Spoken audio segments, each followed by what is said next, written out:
Le coronavirus est un virus qui fait partie de la famille des microbes. C'est aussi une petite bête invisible à l'œil nu qui a des couronnes. On l'appelle corona parce qu'il a une tête avec des couronnes.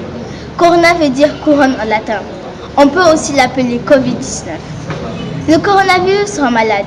Il est très contagieux entre les personnes et peut faire très mal. Lorsque le virus contamine une personne, elle peut être enrhumée, elle tousse, elle a beaucoup de fièvre et peut avoir du mal à respirer.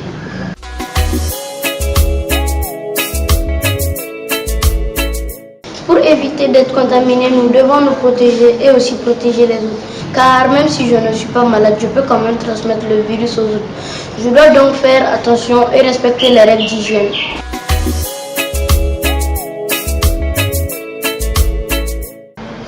En attendant que le virus disparaisse, il faut se laver plusieurs fois les mains à l'eau et au savon en comptant jusqu'à 30. Éviter de se toucher les yeux, le nez et la bouche. Tousser dans le creux de son coude.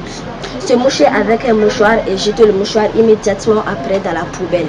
Éviter de toucher partout, car le coronavirus circule lui aussi partout. Remplacer les bisous et les câlins par de grands sourires et des coucous de loin.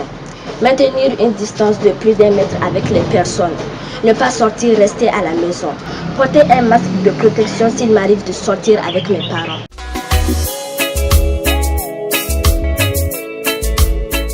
Pour le moment, tous les médecins et scientifiques travaillent sans cesse pour trouver un médicament et un vaccin contre la maladie. En attendant, nous pouvons éviter le coronavirus juste en respectant les règles d'hygiène et de sécurité.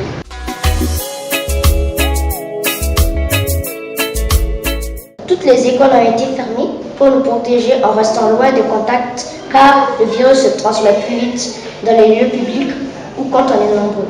Mais attention, nous ne sommes pas encore en vacances car l'école continue à la maison depuis la fermeture des écoles. Notre école travaille pour que nous continuions d'apprendre. Nos enseignants sont mobilisés en contact avec nous sur Internet et au téléphone pour nous enseigner malgré la distance. C'est ce qu'on appelle la continuité pédagogique.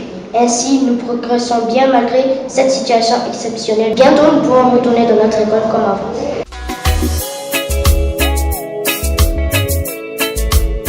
Oui, en effet, ce n'est pas facile pour tout le monde de travailler à distance. Pour mieux nous aider à apprendre depuis la maison, nos parents nous accompagnent, ils nous assistent à faire correctement nos activités à temps. Entre nous, c'est chouette de les avoir plus souvent à la maison, non ?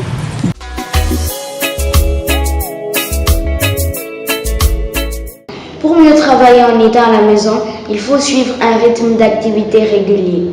Avec mes parents, je consulte régulièrement le programme de travail donné par mon enseignant.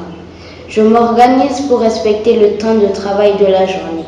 Je m'isole pour ne pas être dérangé et déconcentré. Si je ne comprends pas quelque chose, je contacte mon professeur.